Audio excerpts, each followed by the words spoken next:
Hello everyone, Namer back with another Mission Impossible episode review. This time I'm doing Season 3, Episode 11, which is called The Freeze. Sorry, this is my second go at it. Something happened with the first time I recorded it, so bear with me here. We start out by seeing Jim going to a parking lot for today's instructions. The mission: foil the plans of Albert Jenkins, aka Raymond Barrett, who is trying to get away with the take from an armed robbery by staying in jail until the statute of limitation runs out in 2 days. We get a dossier scene for this one, giving us a glimpse of prison Dr. Bowman, as well as Max Davis, Barrett's cellmate. Off to the prison we go, where Barrett is getting a physical in anticipation of his release in about 60 days. Dr. Jim arrives expecting to have the final papers signed for a prison volunteer who wanted to be part of an experimental freezing procedure, with Barrett overhearing everything. Dr. Bowman says the prisoner changed his mind, as he's a lifer, and so there's nothing for him to gain even if they found a cure for his disease.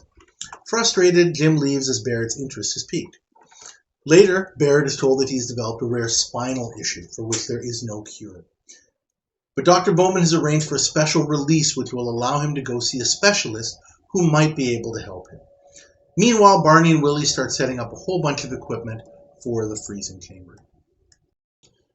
So Max Davis tells Barrett's stiffed co-conspirators, or accomplices, maybe is a better word, about the special release, and Barrett heads over to see Dr. Moore, the specialist, who is, of course, Rollin. Barrett finds a magazine in the examination room about Dr. Jim and his new freezing technique.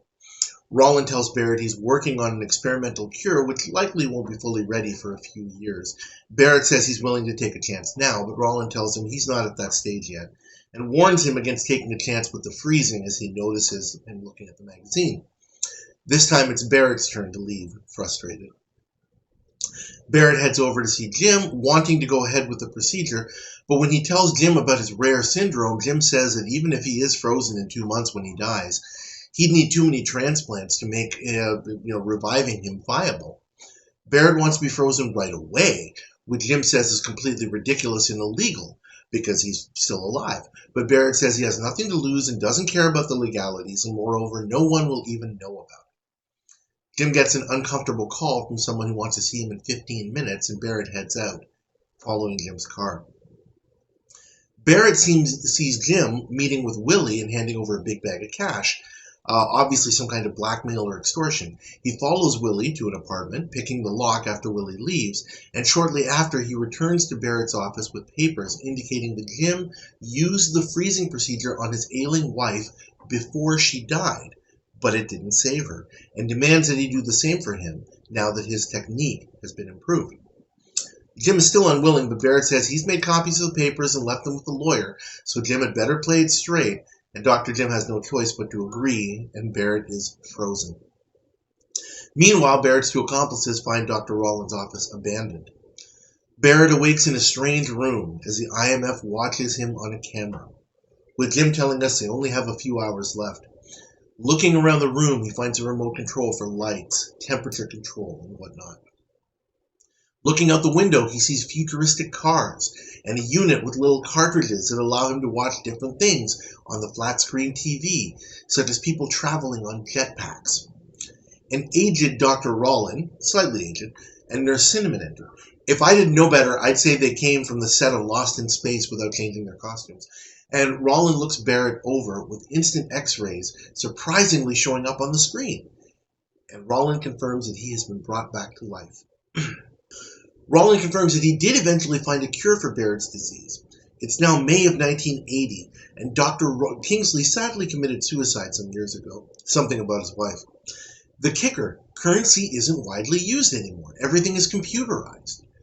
And Barrett starts to panic. But Rollin says, don't worry, old school cash is still redeemable for a few years. Barrett asks about a place called Longview, and Rollin says he doesn't know it, but he can use the computer to find out more about it. He also tells Barrett that the police want to question him, and so he can't leave the facility. Davis tells the accomplices that Barrett's at Kingsley's place. Barrett uses a computer for information, which shows him an avatar of a pretty blonde woman who's actually sitting there with the IMF. I wonder if her name is Alexa or something like that. He asks for a map of Longview near 4th Street, but is told by Rollins' deep voice that it's no longer there. A 1968 map is shown, and Barrett mentions a cemetery, which he's told is still there but is being reconstructed. Barrett calls Nurse Cinnamon, asking for some headache pills, and takes the opportunity to put some tape on the door to keep it from locking. Heading out, he sees he's in a warehouse and is being tricked. He finds the freezing unit and his clothes, changing into them and heading out. Finding a newspaper, he realizes it's still August 1968, the 18th, one day after his statute of limitations runs out, and he's still at Kingsley's facility. Barrett hops in his car and heads towards the cemetery as his accomplices arrive at the facility and confront the IMF, who allow themselves to be forced to take the hoods to the cemetery as well. One of the hoods goes after Barrett while the other stays to watch the IMF members and is quickly subdued by a hidden Willie. The other accomplice finds Barrett, who opens up a headstone and pulls out a briefcase. The accomplice tells Barrett it's actually the 17th. A gunfight ensues in which the accomplice is shot, and the cops pull up behind Barrett with about 10 minutes to spare before his statute of limitation runs out. Mission accomplished. I'm going to give this episode a grade of a C-. There's some good here, there's some not so good here. The good, in terms of the way the IMF plays out this episode and deals with Barrett, I do like the way that they pull a very well-crafted Kansas City shuffle on him. I think I've mentioned that term before. Basically, what they're doing is, Barrett is a street-smart, greedy criminal, plain and simple. So the IMF uses that against him. He's naturally suspicious of everything and everyone, right, because of the way that his own mind thinks. So the IMF uses all that, just kind of, plant seeds in his mind and lets his mind work. To kind of drive the plot forward, which is really nice. And so, they're conning him. They put him through the steps so that he thinks he's figured out their con, but they actually have an overarching con that they're really trying to put forward. Barrett is going through, this whole thing, and when he wakes up from being frozen, he thinks, oh, well, obviously somebody did all this to get at my money. Right? That's because that's what he would do in that situation. So that part of it is really nice, and I like the way that the IMF crafted that. Also good, I liked the way that there's some buts coming. You can probably hear it from my voice. I like the way that the IMF gave Barrett this kind of glimpse into the future, using these kind of futuristic maps, and also using this kind of Alexa thing. It's like, hey computer, can you tell me about this, or can you tell me about that? It's kind of prescient to what we have nowadays. Funny how that works. And that was kind of neat. I have some buts for both of these. First of all, with regards to the plot itself, Barrett, as a villain, I like the way the IMF went about it, but Raymond Barrett, again, I try to look at all the villains in terms of the three kisses of death as I've classified them. Are they lame? Are they schmucks? Are they unengaging?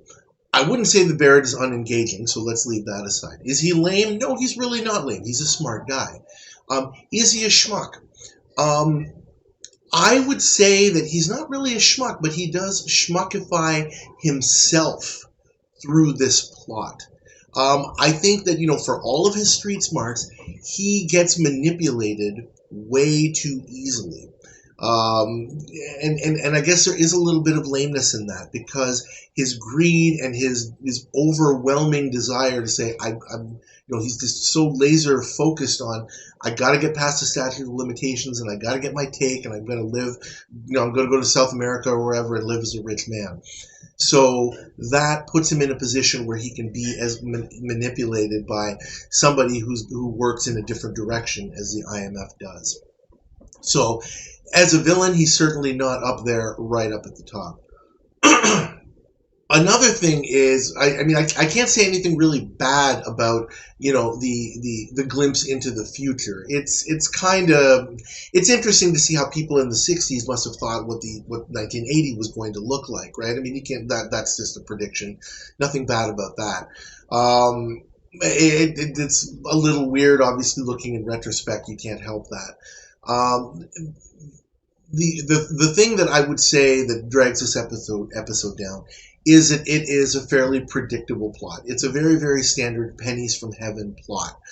And again, pennies from heaven plots can work when the target does some basic due diligence and say, hey, let me try and figure out what's going on around me, and am I sure that this is the right way to go, and that sort of thing. Obviously, the plots need to succeed, or else it really wouldn't be much of a TV show. But I at least like to look for that, to look for the target doing some due diligence. And really, Barrett doesn't do a whole heck of a lot here at all. Again, because of the greediness and the schmuckification that he goes through, mostly brought on by himself. That's my analysis for this episode. Thank you all for watching. Please like this episode. Please subscribe to my channel, and please leave your comments as always. Thanks for watching again, and I will see you next time.